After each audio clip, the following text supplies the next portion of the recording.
From a highly secure network of top secret locations across South Texas, this is the Spurs Insider Training Camp Edition. I'm your host, Mike Finger, joined as always by our panel of Express News Spurs beat writers, including Jeff McDonald and Tom Orsborn. It's the morning after Media Day. The crew has reconvened. The gang is back together. Jeff's already a bit sick of the whole thing. He made it, I think, 45 minutes into Media Day, but it was quite an event. We had the first day of the Mitch Johnson official training camp era, the first training camp that he's going to run as head coach, the first training camp not run by Greg Popovich in dang near 3 decades. We had the return of Victor Wembanyama officially from his deep vein thrombosis, ready to get started at practice. We had De'Aaron Fox. We had Stefan Castle. We had the whole crew. Jeff, where do you want to get started? I know you're excited. David Jones Garcia, Tom. Good point. That's for all our devoted listeners. David Garcia Jones. I'm sorry. Okay. Well, then we're already going to get criticism from listeners for sliding him. But Jeff, where do you want to start? There was a lot that happened at Media Day. Training camp is underway. Where did I bury the lead? The biggest upset of the entire day. I know where this is going. Mike Monroe didn't show up. We expected him to be there. Even though he swore he wasn't, he swore he's officially retired this time. We all just kind of thought, he was the boy crying wolf retirement and was going to show up, but alas, he did not. He was missed. We do miss you, Mike. Well done on a long career. Every time it was time for the first question to a new coach or player, we were waiting for Mike to ask the question. Had to have Jeff do it instead. It wasn't nearly the same. And I actually texted Mike last night and said we missed him, and he didn't respond. I hope he's okay. Boy, he's enjoying life. Spurs-wise. Or he lost his phone in the sofa. Spurs-wise, what's the lead? That's a good one. It was an eventful Media Day. I mean, I think there's a lot of ways to answer that question. But for me, even though there are other things that happened that were consequential, I think just Victor was the lead. Even though we knew he had been cleared for takeoff, cleared for basketball activities a few months ago, nothing else that matters with the Spurs matters unless Victor is healthy and on the floor and practicing and playing. And so having him there in good spirits, telling us, about his summer, telling us that both he and a bunch of people with medical degrees are confident that there's little chance of his deep vein thrombosis reoccurring. So he's good to go, cleared for takeoff on his 3rd NBA season. To me, that was the lead of training camp. And, there are others too that I'm sure we'll get to, because they're not going to be at full strength. Even with Victor back, they're not going to be at full strength to start the season. So we can talk about that in a bit too, if you want. But for me, it was Victor. Well, the one striking thing about it is on the list of ailments, like he might be ready to go before several other key players. Like he's all in on being available, and he's not going to play a bunch of minutes in the preseason. Like that just does not happen. But I think there's a feeling that he could if he needed to, and it would be a huge upset if he's not available on opening night.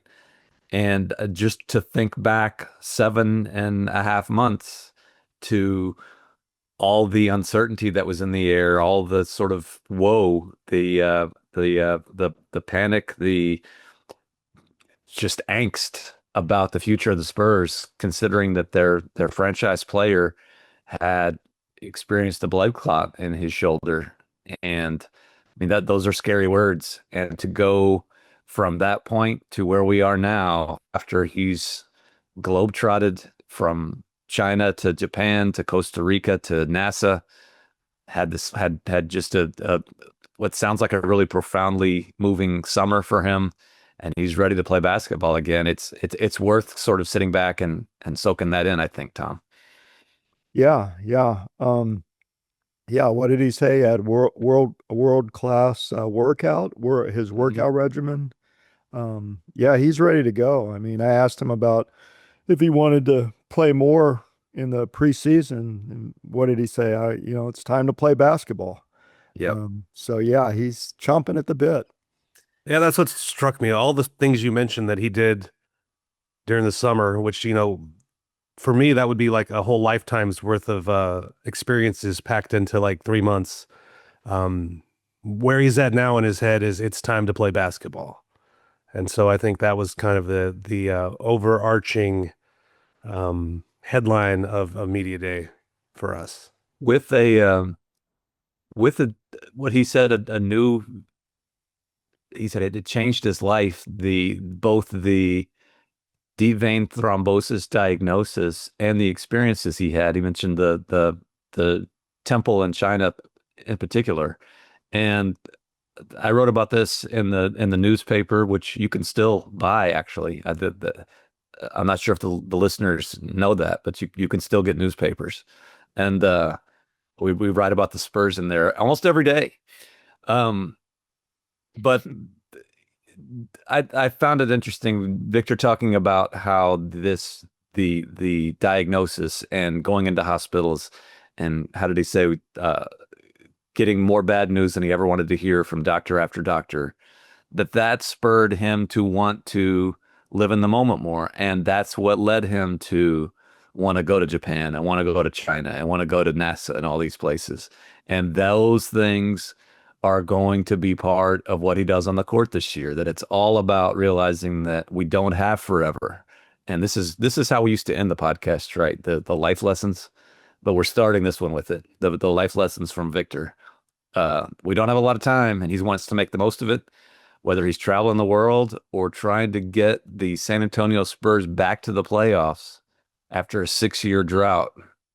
And that's the segue into the players around him. And if there was a newsworthy tidbit from Media Day, it's that apparently De'Aaron Fox is not going to take the floor in Dallas for the season opener, which came as a bit of a surprise to me. But Jeff, it's about that hamstring issue, which is the type of injury that can linger for players, and I guess the Spurs are just making sure that this one gets nipped in the bud to start, so he doesn't have to deal with it all year. Yeah, like you said, it was a little surprising. I was a little surprised by that. I didn't think Fox would be it's not even questionable. I think the way he phrased it yesterday is he doesn't think he's going to be able to be cleared to play opening night in Dallas. So it's at least doubtful at this point. He for sure ruled himself out for the whole preseason. Yeah, and the way he put it was interesting, because he kept reiterating that he can still move, and he's doing everything, and he's fast, and he can outrun streamers that the three hip guys on this podcast had never heard of before. But so we were clueless about the whole him versus speed thing, but we need to catch up, I guess. But he said, he wanted to play, and he can play. But more than 3 weeks away from the opener, he said it's doubtful that he's going to play in the opener. It's all a bit confusing to me, but it sounds like the Spurs have just decided as a group that we are going to take this hamstring issue with the utmost caution and make sure that he's just not going to test it until it's gone for good. And that might be into the first, second, third game of the season. If we were a more like hot takey podcast or news organization, that we were just in it for the clickbait and the rage bait, we might frame it as there's a rift between De'Aaron Fox and the Spurs as to whether he'll be good to go, but not really. But it was interesting that basically it sounded like De'Aaron saying, "I want to play. I'm trying to play." And they're telling me I'm not ready. So in a way, that could be seen as some good news if he's close enough that he feels like he should be out there. But they're going to be down some ball here. We mentioned this on the last podcast when we were talking about Dylan Harper's injury to start the season. They're going to be down some ball handlers now, and I guess it's just Steph Castle has to play 40 minutes a night, I guess. I don't know. But Tom, it's rough. the flip side of that, Tom, is that the news on Dylan Harper was a little more optimistic than we might have thought. Like Dylan did not rule out playing in the preseason or making opening night. And that might be just youthful exuberance on his part.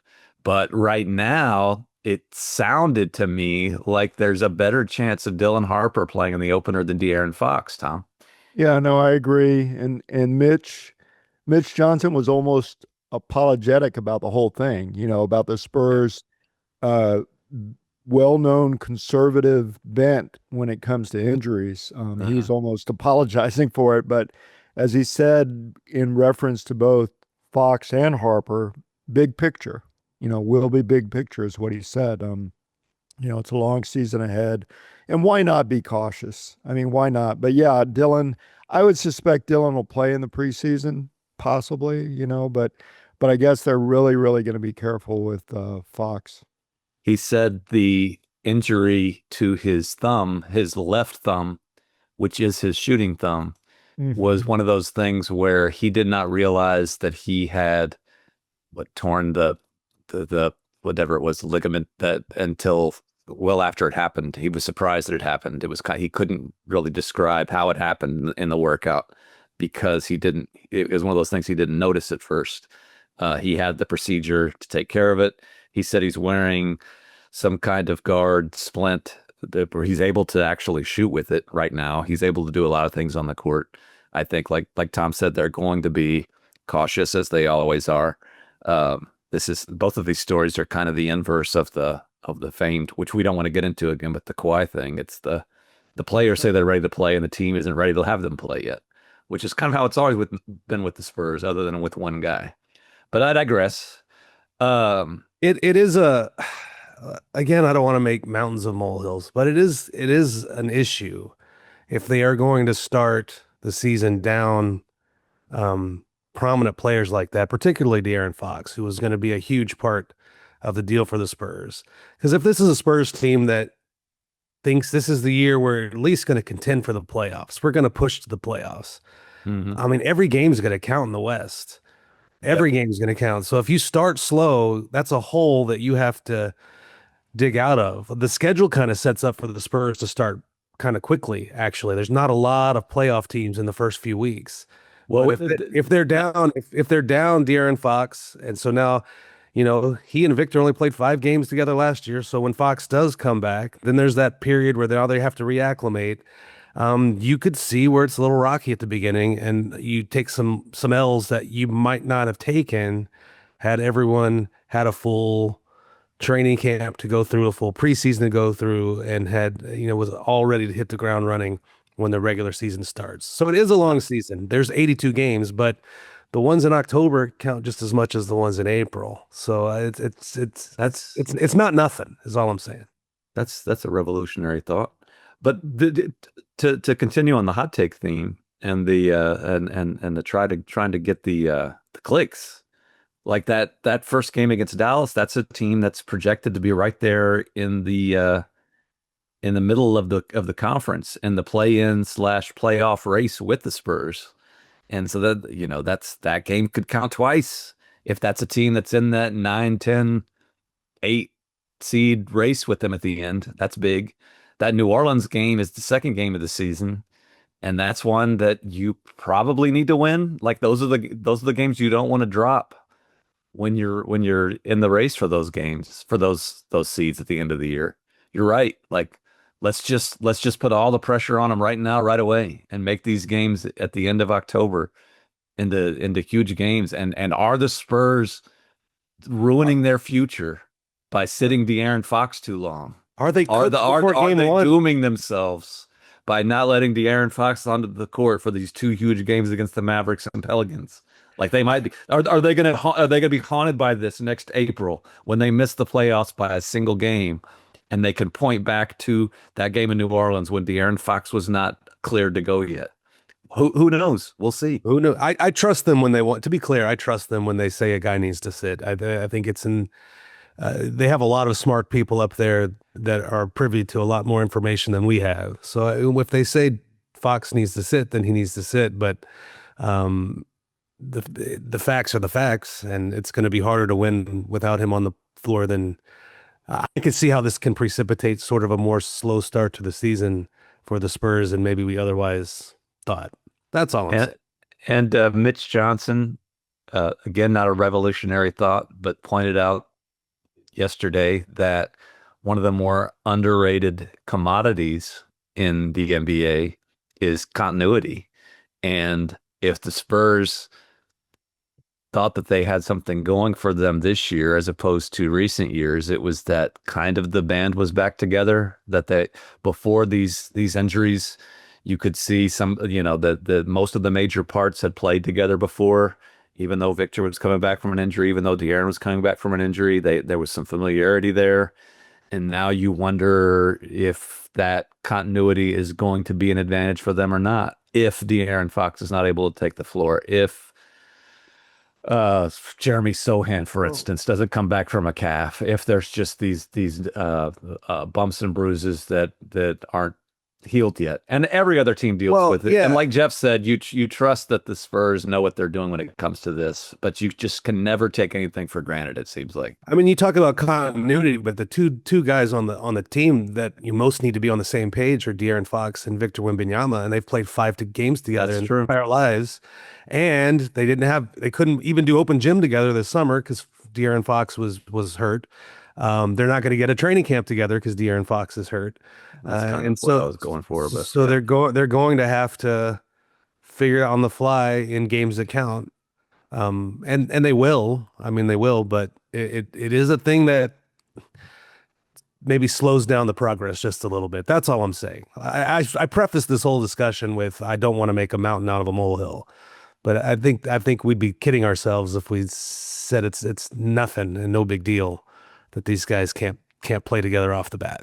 What this leads to, Tom, is I think you mentioned on the last edition of the Spurs Insider podcast that one of the compelling stories you were looking forward to covering this training camp was the second season of young Stefan Castle. And everything we've talked about so far in the 17 minutes of this podcast leads to the idea that a lot might be on young Stefan Castle early in the season. He's not dealing with an injury. He is the other ball handler that does not have an injury issue right now.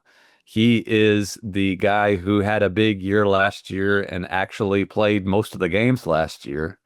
And if the Spurs lean on anybody in the season opener against Dallas and game 2 against New Orleans and in those first couple of games at home, like it might be Stefan Castle. Like he's gonna, a lot's gonna be on his shoulders, whether De'Aaron and Dylan Harper come back early or not. I think the Spurs are relying on a big step and improvement on him for him to continue what he started last year, Tom. Yeah, and he was Mitch Johnson was asked, by somebody, what position? What position does what kind of question was that? Yeah. But no, it elicited a great answer. And I'm paraphrasing, I don't know the exact quote, but he said something along the lines of he's a really good player. That's his position. And it's true. I mean, and Mitch went on to say, he's got the chop. He's proven he can handle a lot, from his high school career when he was a true point guard to Connecticut when he helped the Huskies gain a national championship while being kind of an off-guard role, a defensive-minded presence, to what he did last year with the Spurs in winning Rookie of the Year, where he's playing a variety of positions and doing all of it well. So they have a lot of confidence in him, and as well they should. Yeah, I think it's fair to say he's going to be the starting point guard on night 1. I mean, assuming Fox isn't there. So yeah, they have no one else. Which is notable because if you would have asked me 2 weeks ago what position he'd play on night 1, I think maybe small forward. Yeah. It's depending on how you classify him and Devin. I think those are interchangeable wings. I'm not sure the shooting guard and small forward positions really exist anymore. Right. You have a lead guard, then you have some wing guys, and then you have some post guys. But yeah, those and when I asked Stefan yesterday, the stupid question that Tom alluded to me asking Mitch, Stefan said I play either one or two. He didn't mention three. But I think that's all kind of splitting hairs. Like that, he can guard threes, he can guard fours. I think even he can guard ones. He can play all over the place, and the Spurs just need him early on to create, to put a lot on his shoulders at both ends of the court, and I think he's up for it. He is part of the core. He is important. Jeff's mentioned how the key to everything is De'Aaron Fox and Victor Wembanyama. That's not wrong.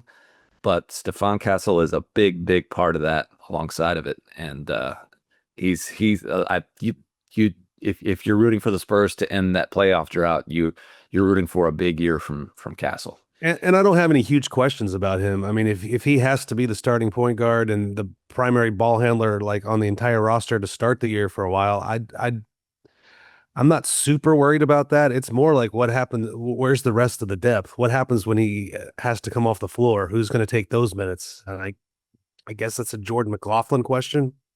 Hey, Well, if Harper's ready, then it's Harper. Yeah. If he's ready, that's true. and then I wonder how I think there's a way. Even so much with say- Harper. So much with Harper is going to depend to me. Is going to depend on how much of training camp and preseason can he do. Yeah, if the answer is none of it, then it's going to take a while for them to feel like they can throw him out there in a regular season game. Now, if he does get on the floor for some camp, if he does play in some preseason games, then I could see that happening a lot sooner. But if he's just a non-participant in all of training camp as a rookie, it's hard for me to see him like playing against Dallas or playing against New Orleans. Like it'll be a little while. So I'm going to depends go out on on a the next limb. week. This can be a fun little game. And I'm going to take the side of this might be a ridiculous side to take considering the Spurs history with injuries and caution and all that kind of stuff. But I'm going to say Dylan Harper takes the floor against the Dallas Mavericks in the season opener and plays more than 10 minutes. Do you think he plays in a preseason game and participates in training camp practices? Yes. To me, that's the question. Yeah. Well, okay, then I'll practices definitely. It's Yes. if it's like my prediction is an if then a then.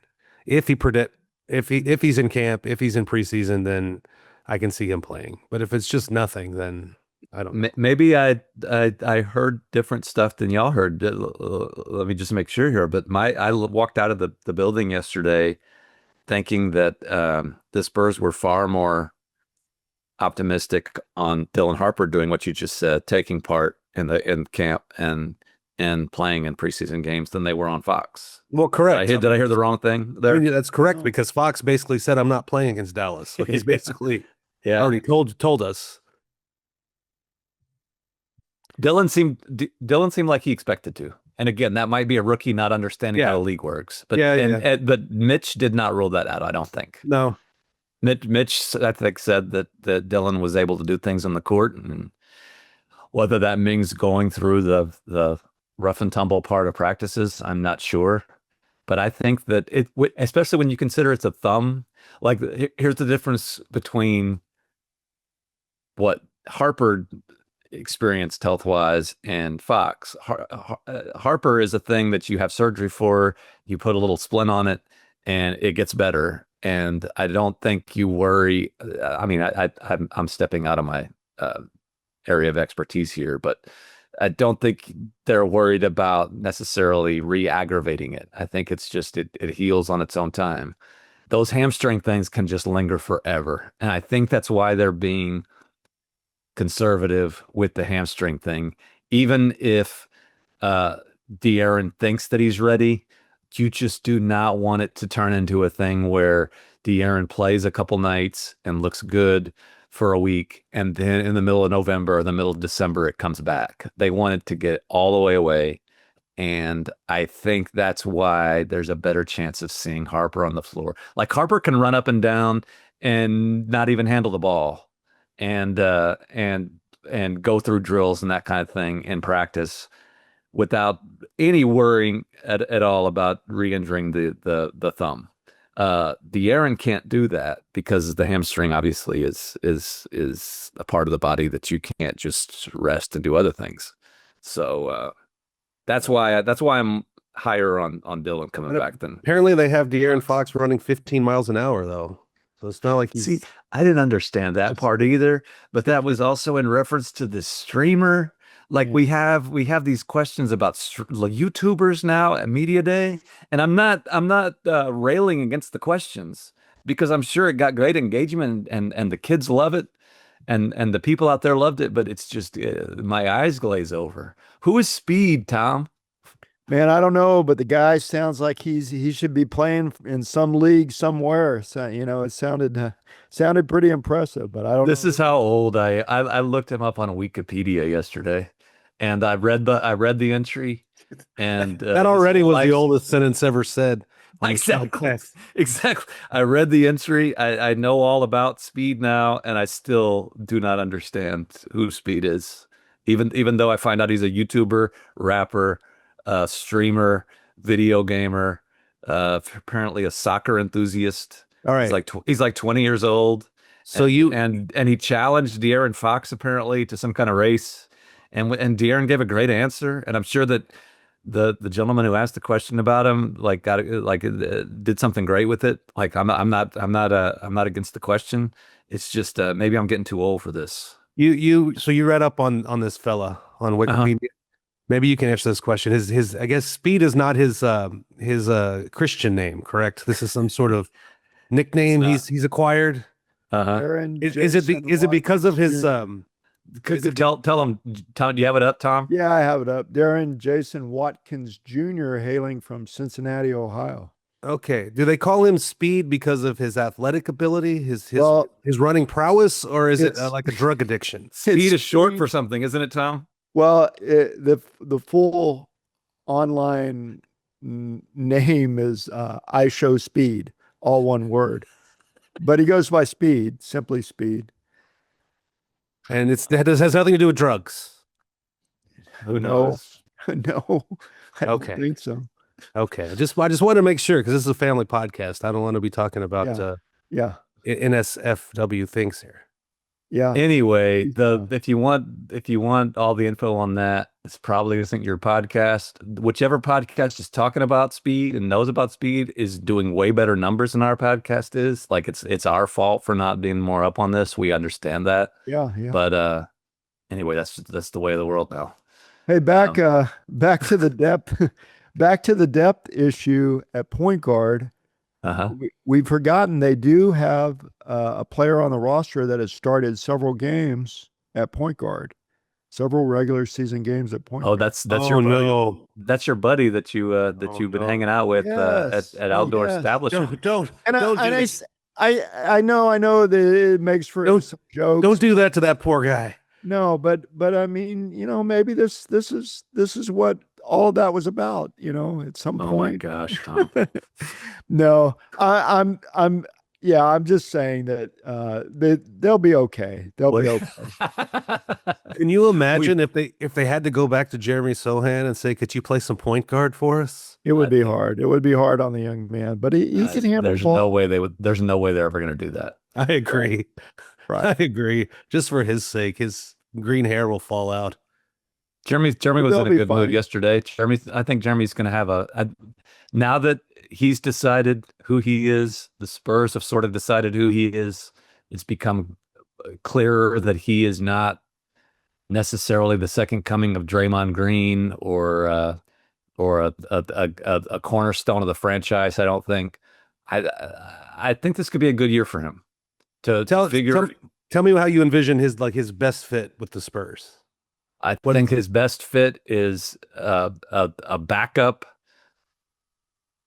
front court player who comes in and can give you some really good defensive minutes, can guard the other team's best player, whoever the best player is on the court, for stretches of time, and develops enough of an offensive game to where teams cannot just completely ignore him.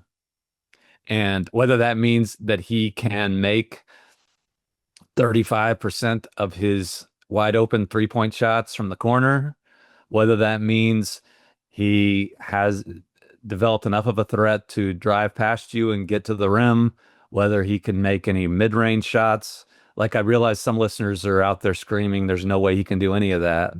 But I think if he just develops enough of an offensive game to keep opposing defenders honest, and then can come in and give you some energy again, like I said, keep the Spurs defense at a level when Victor's off the floor, when the starters are off the floor, that they're not just getting torched, and just do that. I think he's a productive guy to have around. Yeah, is that crazy? I think there's still. I mean, there are still a few people out there who are wondering, like, they think he should start. And I just don't. I think we're in agreement that his best role is like a bench juice guy, mostly defensively, but with a little bit of offense, like you said. There might be and he can be in some closing lineups for defensive purposes for sure. Yeah, but I don't see him as like the starting with that group. And the other thing, especially when you look at this year, I kind of feel comfortable saying Harrison Barnes is going to start for this team for as long as he's on this team. As long as he's healthy on this team, he's going to be in the starting lineup. Like, they're just definitely not going to like just break that streak for no reason. Yep. I know it sounds goofy to people, but they're not just going to like put Harrison Barnes on the bench for. He does a lot of things that they need in that spot. I agree. He fits really well. It's funny, if you go back a year ago to the Media Day podcast, I think that was the one when we questioned when Harrison Barnes was going to get pulled out of the starting lineup, that he was not going to, or I say we, I should say me.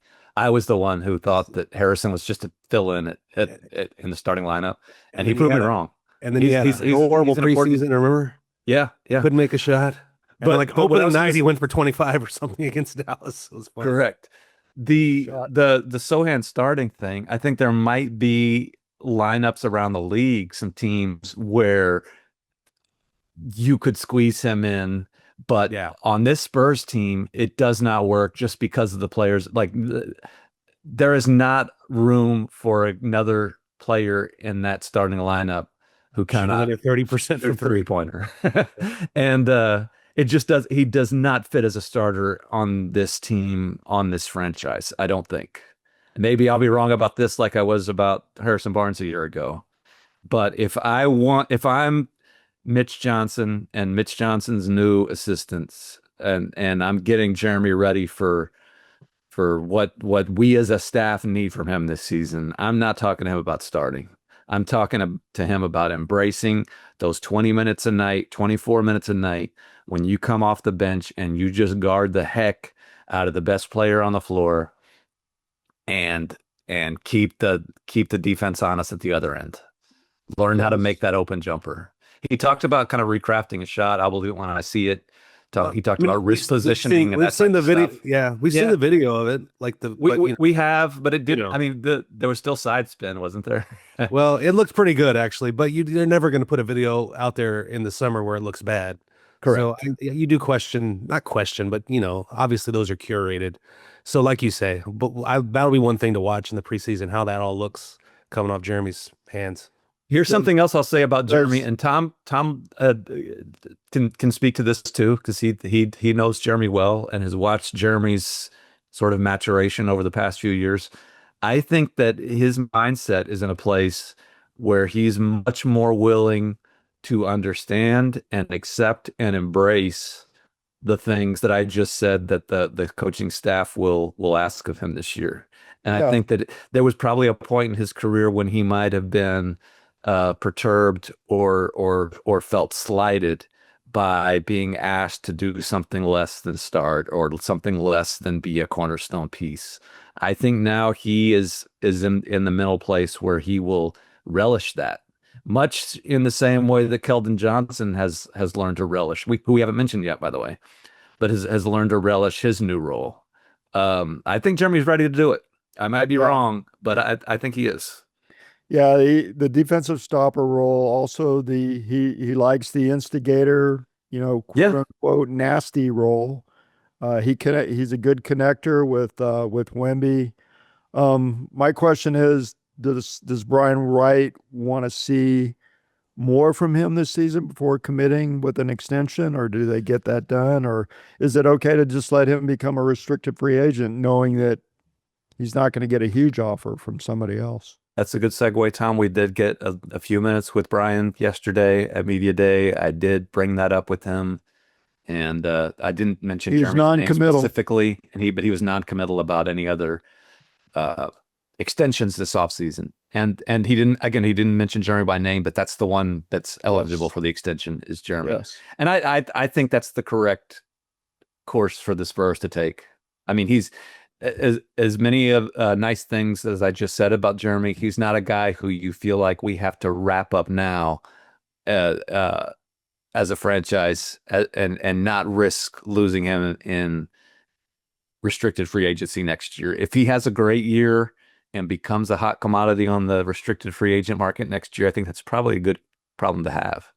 But I see no need, Jeff, to lock him down with a long-term extension now. I think you want to see how he does this year. And if it gets to a point where you're fine letting him go, you're fine letting him go. But he's not, again, as many nice things I just said about him, he's not one of the 5 most important players on this roster right now. A corollary to all that is, I don't know if you noticed, but the restricted free agent market was tepid. Yes. Is the word. Like, people aren't biting on those restricted free agents anymore. It's kind of a function of the way the CBA works. So they all end up going. They all sat out there. Most of them this summer sat out there forever, and they just ended up re-signing with their teams. Yep. So I think if you're Brian Wright looking at that's not a big gamble to let someone like Jeremy Sohan get to restricted free agency, because the odds are very low that he's going to end up somewhere else. I agree. And he also, just the housekeeping, he also has a calf injury that could slow him a little in the preseason. Right. And injuries have been an issue with him, not long-term type injuries, but just little nicky-knack injuries that have kept him off the court here and there. Yep. That's something to monitor. I'm going through the whole roster. We did not mention Devin Vassell, who also spoke at Media Day, almost sure starter for this team on opening night. Any thoughts there, Jeff? He said all the right things. I mean, I think, like we've had with the questions with some of these other guys that were lottery picks in the pre-Wemby era, how do they adjust to life, further down the pecking order? I mean, there was a time when the Spurs were really bad, and guys like Keldon Johnson and Devin Vassell were their go-to guys, their go-to scorers, and they were winning 20 games a year, but those guys were getting all the shots they wanted, and there was really no bad shot they could take. And Keldon, over time, has learned to accept and embrace that bench role. I'm not saying Devin's going to go to the bench, but I mean, clearly when you have De'Aaron Fox, when you have Victor Wembanyama, Steph Castle, Dylan Harper coming up, like, if you're a Devin Vassell, you're not going to get, 20 shots a night or something, or 15 shots a night. So learning how to impact the game in fewer shots is sort of kind of where he's at. And it is there's a psychological component to that too, accepting that change. I'm not the guy that they're just going to force feed anymore. I'm going to have to figure out where the open ones are. One of Devin's, strong points back in the day when the Spurs were bad was he was a good contested shot maker. He could hit tough shots. But the way the Spurs are going on offense, when you've got all these great offensive players, there's really no need to force shots anymore, unless it's the end of a clock or the end of a quarter. So just learning for Devin just to take the ones that are there, don't have to take those contested shots that he's been pretty good at over the years, and learning to impact the game on defense on the other end of the floor as well. Oh, yeah. And he said all these things yesterday, so at least he's saying it, and hopefully for the Spurs and for Devin, that's the way it plays out for him on the floor as well. He's able to kind of figure out how to make that switch, because I think he's still kind of last year, and I think he's still kind of in the middle of making that switch in his head. Yeah, I think Mitch, with an eye toward this season, when they have a full complement of players, pushed him to show more in different facets of his game: defense, rebounding, steals, playmaking. So he really pushed him last year to become a better all-around player, knowing how it would shake out this season with a full complement. But See, it can be hard. It can be hard for you're an NBA player. You've been the best player on your team almost your entire life. Yeah. And it can be hard to be told, well, now you're the fourth guy or the fifth guy or whatever it is now. So it's something kind of a mental double take yesterday when he walked in and said sixth year. Yes, I did. I even asked him about that. and Keldon at 7. Uh-huh. They're veterans. They're veterans. Time flies. An update, a breaking news update on the Spurs Insider podcast to a news story that was raised earlier in the podcast. I just received a text message from one Mike Monroe, who we can now report is still alive. So that's good to hear. It's a good way to finish. We started by paying tribute to our old colleague. We can cancel the silver alert. We can cancel. I don't think you're allowed to say that. We paid tribute to him to start the podcast. Spurs fans out there have been reading his coverage for a long time. Well-deserved retirement for Mike. We move on, though, onward and upward. We have a new team to cover. We're going to be back with you every week from here until maybe till June, Tom. Maybe until June. We might be covering this team till June, but we'll see you every week on here where you get your podcast. Glad to have you back on board. Look forward to seeing you next week. Until then, take care of each other and keep it real.